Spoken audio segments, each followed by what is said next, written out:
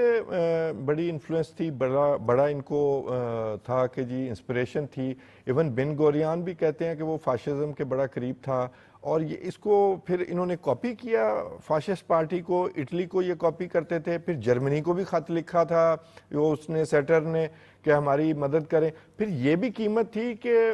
بے شک جرمنی ظلم کر رہا ہے یہودیوں کے ساتھ، لیکن ایٹ اینی کاسٹ یہودیوں کو وہاں سے نکالا جائے تاکہ وہ اسرائیل آ سکیں، اس جو ریاست بنائی جا رہی ہے. اس پر کائنڈلی ذرا جواب دیجیے گا. یہ بھی بڑا اہم سوال ہے آپ کا توصیف صاحب. ظاہر سی بات ہے جب قوم پرستی پرواز چڑھتی یورپ کے اندر تو جو صہیونی تنظیمیں تھیں انہوں نے بھی کہا کہ یار ہمیں بھی چاہیے کہ ہم جو فاشسٹ یا قوم پرست جماعتیں ہیں، چاہے وہ بے شک جرمن ہو، چاہے وہ اٹالین ہو، چاہے وہ اسپینش ہو، چاہے وہ فرینچ ہو، چاہے وہ برٹش ہو وغیرہ، ان کے ساتھ نا ایک ہم آہنگی ہم کر سکتے ہیں کہ بھائی دیکھو ہمارے اور آپ کے مقاصد میں کوئی خاص فرق نہیں ہے، فرق صرف اتنا ہے کہ آپ ہماری موومنٹ کو وہ لیجیٹیمیسی دیں، وہ سپورٹ ہے، تاکہ ہم بھی اپنے لحاظ سے ہم اپنے یہودیوں کو یہاں سے نکال کر آپ سے ہم جان چھڑائیں اور ہم ایک اپنی ریاست ایک وطن اپنا قائم کر سکیں. تو اس میں کوئی شک کی بات نہیں کہ جس طرح ہاگنا کا میں نے پچھلے ہفتے ذکر کیا تھا کہ ہاگنا ایک دفاعی تنظیم تھی. جب 1920 کے اندر بہت سارے یہودی سیکنڈ عالیہ جو کہتے ہیں نا، دوسرا جو عالیہ جو کہتے ہیں جو ہجرت کر کے وہ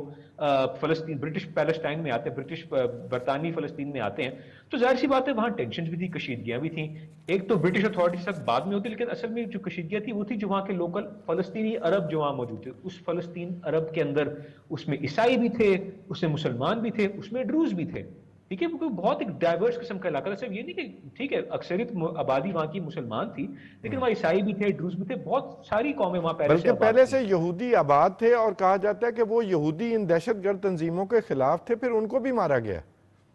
جی بالکل، یہ تھی اولڈ یشوف، کیونکہ عبرانی زبان کے اندر کہتے ہیں یشوف تھی جو پرانی ان کی سیٹلمنٹ تھی. یہ کئی صدیوں سے وہاں پہلے سے آباد تھے، یہ کیا کہتے ہیں یروشلم بیت المقدس کے علاقے میں. اور ظاہر سی بات ہے ان کا چونکہ ان کی ہم آہنگی تھی فلسطین کے ساتھ، تو وہاں اپنی عربی بھی بولتے تھے، اور جوڈیو عربک جو ان کی اپنی زبان بھی تھی، تھوڑی عبرانی زبان بھی تھی، تھوڑی عربی بھی، تو ان کا آپس میں اچھا تھا. جب ان کو پتا چلا کہ یار یہ یورپ سے یہودی اچانک آ رہے ہیں،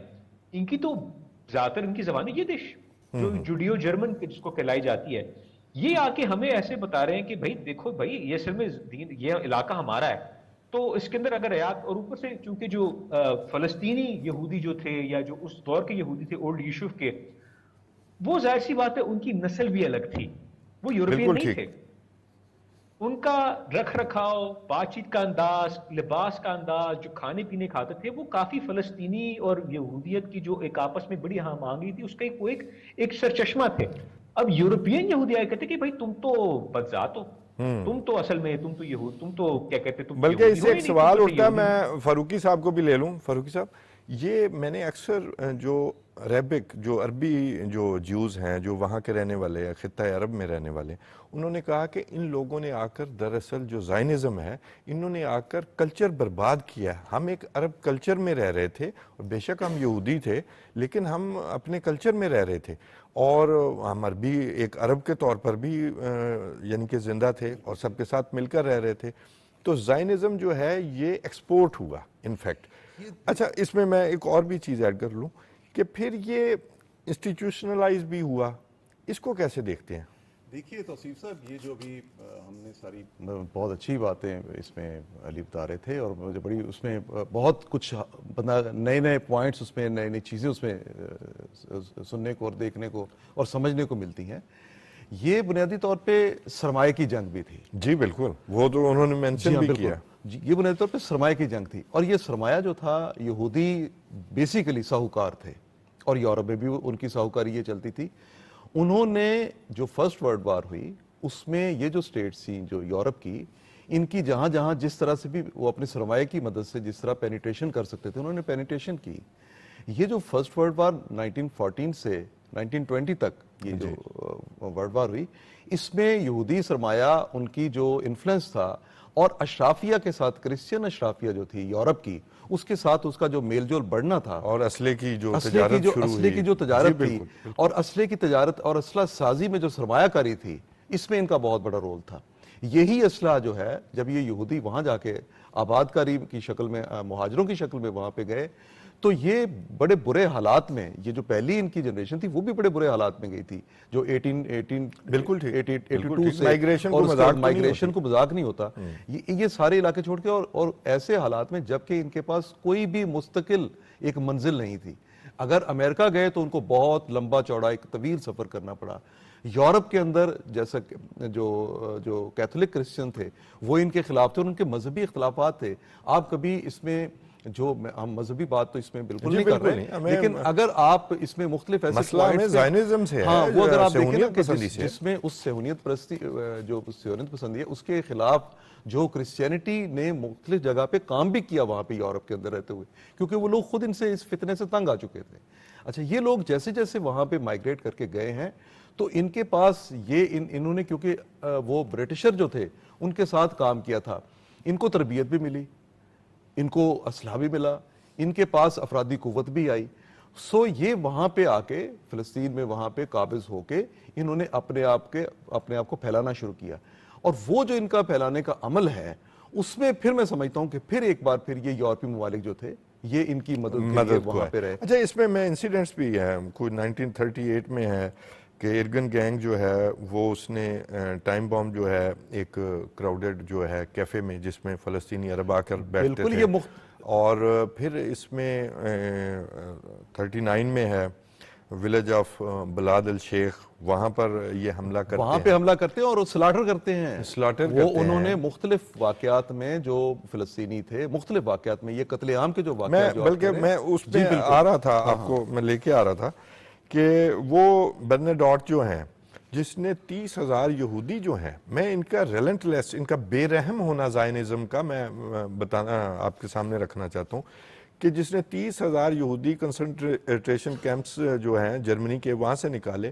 ان کو بھی یہ شاید لیہی نے جو ایک تنظیم تھی اس کو بھی قتل کر دیا.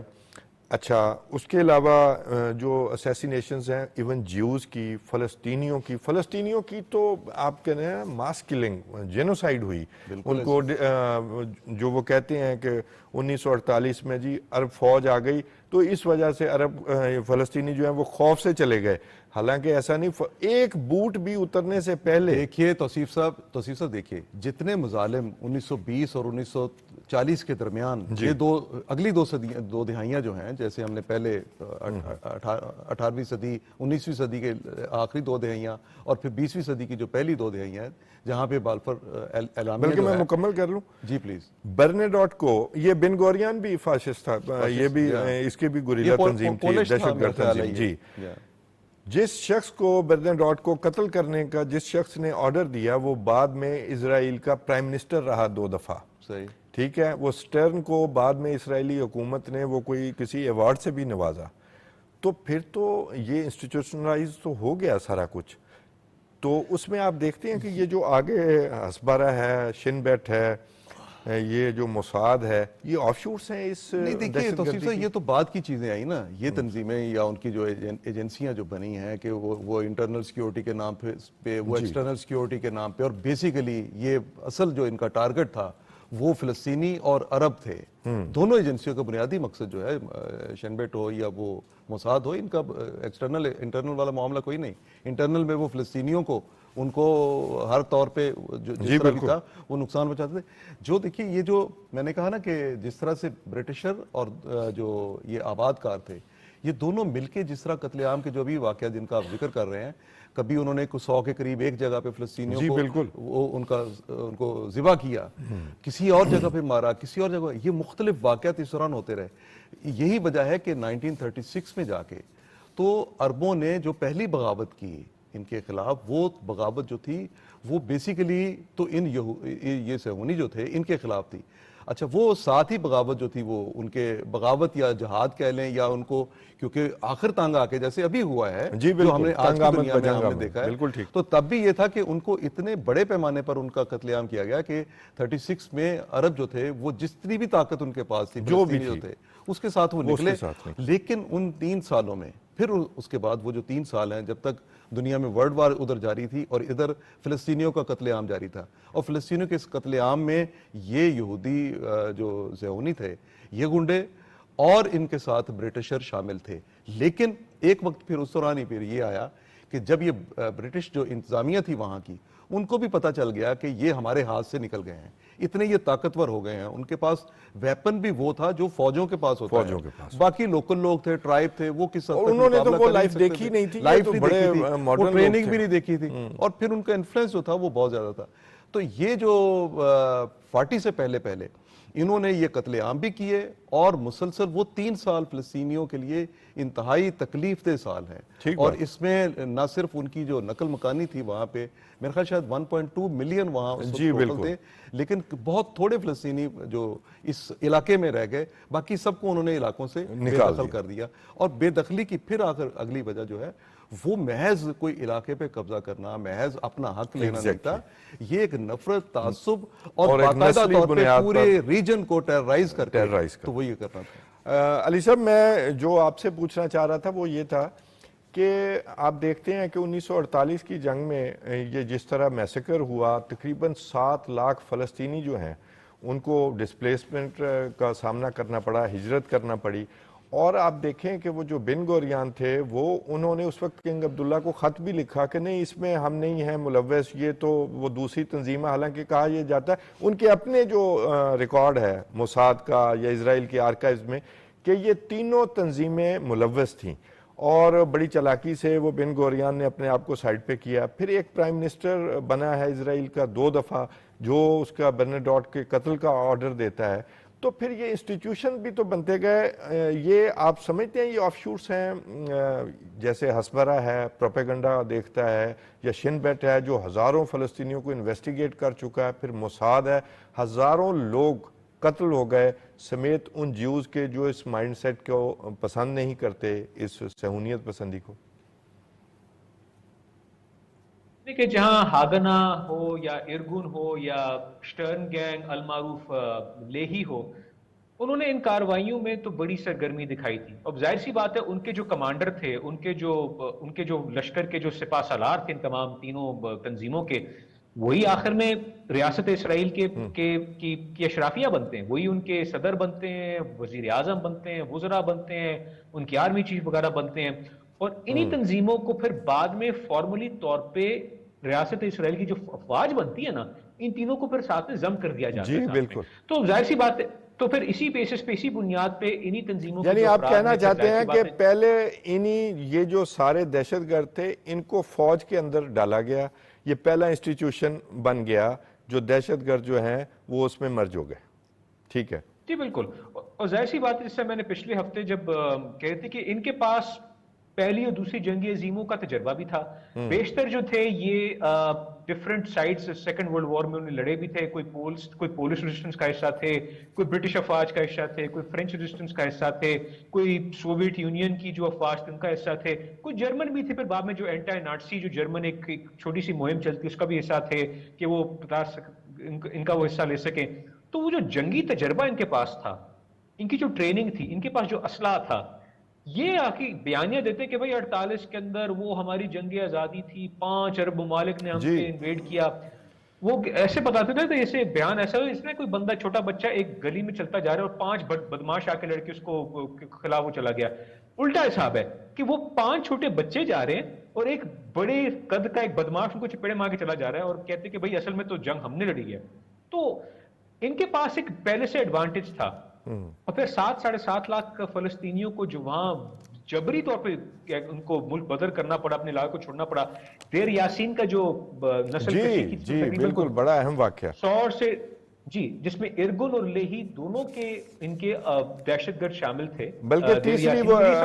تینوں تنظیمیں، وہ بن گوریان کی تنظیم بھی تھی، اور اسی کے بارے میں خط لکھا تھا کہ جی ہم شامل نہیں ہیں، وہ اس نے اپنے آپ کو سائڈ لائن کر لیا تھا بن گوریان کی تنظیم نے۔